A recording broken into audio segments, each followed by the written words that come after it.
Witam Was pięknie, Rostomili. Dzisiaj Wam wyrządzę wiersz o cieszyńskiej ziemi. Jako je szumno, a jako ją mam w zocy, jako ją miłuję. Jako żech wrosnął w nią korzeniami. Szumno cieszyńsko ziemio, moja umiłowano. Na złoto, a na strzybno obilim sztrajchowano. Zielonym strumem szmyrniono, w gorach pomoczano.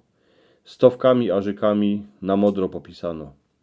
Jeżeś jako młododziołcha, kiero się furt śmieje. Na słonku liczka jak kopce, słoneczko ci grzeje.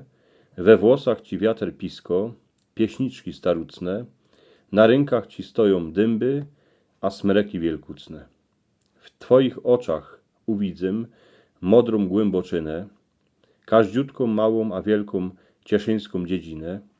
Jak płaczesz, to zaś padze, albo wiatr wieje, lebo konajączka dzwoni na kościele.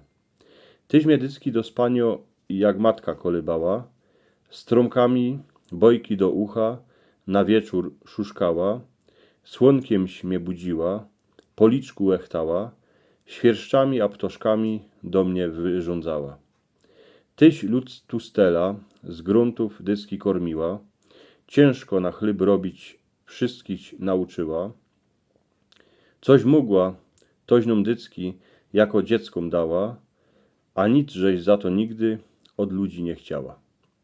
Tuż ludzie cię jako matkę dycki w zocy mieli, choć skrz wojen a królów godnie wycierpieli, tyś ich ku piersi cisła, po gorach chowała, w lesie a kańsik w dziurze chronić się dowała. Z ponboczkiem żeś na isto dycki wyrządzała, inaksze byś ziemeczko tak nie wyglądała. Szczerze żeś go o krosę po nocach pytała, z tego żeś taką piękną gębulkę dostała.